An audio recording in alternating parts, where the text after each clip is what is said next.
जब एक positive result आता है ना, एक पॉजिटिव रिजल्ट चाहे 10 फेलियर के बाद में आओ, दुनिया की सारी सड़कें आपके घर तक आती हैं। पूछना नहीं पड़ता कि आपका घर कहां पे है, लोग अपने आप आपका घर ढूंढ लेते हैं। लोगों के द्वारा उठाई गई हर अंगुली वापस मुड़ जाती है। इसलिए कहते हैं कि काम हमें ऐसा करना है, बस किसी को कुछ बताना नहीं है, किसी को कुछ कहना नहीं। मैं हमेशा कहता हूं कि बिल्कुल ये प्रदर्शन नहीं होना चाहिए कि मैं तैयारी कर रहा हूं, मैं क्या कर रहा हूं। आप यहां पे रहिए, सूरतगढ़ी रहिए, 5-7 का ग्रुप बना के रहिए और मेहनत ऐसी कि जान निकल जाए, और रात को 12-1 बजे तक पढ़ते पढ़ते ऐसी स्थिति आ जाए कि यहाँ पे सीने पे रखी हुई किताब पढ़ी रहे और आंखें बंद होने लगे कि भाई मेरे से इससे अधिक हो नहीं सकती। उस दिन आपको लगेगा, उस दिन लगेगा कि आप वाकई में मेहनत कर रहे हैं। देखो, मनुष्य की प्रवृत्ति होती है, जिस दिन आपका दिन खराब होगा ना, जिस दिन भी, उस रात को आपको अंदर से फील होगा कि यार मैं कर क्या रहा हूं यहाँ पे।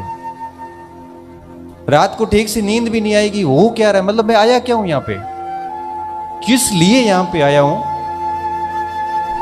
और जिस दिन आप सुबह उठ के और रात को सोने तक पूरे दिन जबरदस्त पढ़ाई की, मतलब आपकी क्षमता से एक कदम आगे, उस रात की नींद ही अलग होती है, उस रात का सेटिस्फेक्शन अलग होता है। और मैं कहता हूं स्टूडेंट को, आप है ना ऐसे 5 दिन करके देखिए, 5 दिन आपको एक अलग प्रकार की अनुभूति होगी। और जब कुछ नहीं हो रहा, समय खराब हो रहा, तो खुद से सवाल कर लीजिए। मैं दिल्ली में था, उसी साल की बात है, 31 का टाइम था और बच्चों ने कुछ पार्टी गई थी, तो सभी ने कहा कि पार्टी करेंगे आज, ये वो। मेरे को कहा आप भी आना, मैं भी चला गया।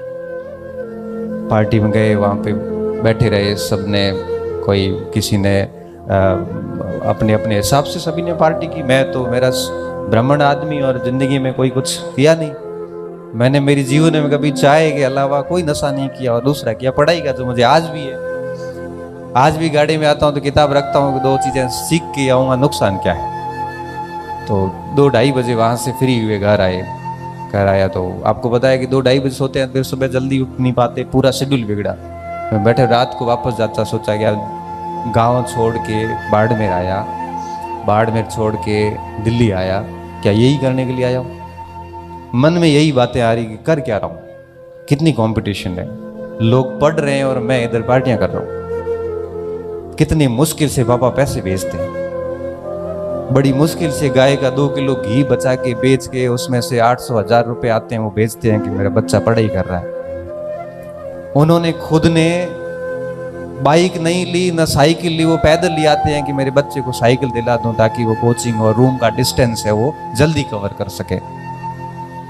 उन्होंने कई सालों से कपड़े नहीं सिलाए कि मेरा बच्चा है वो रात को नाइट पैंट और टी-शर्ट के में सो सके, वो रात को है वो धोती में ही सोएंगे, क्योंकि बच्चे को ठीक कपड़े दिलाने, क्योंकि मार्केट के बच्चों में देख के वो बच्चा अपने आप को कमतर फील नहीं करे।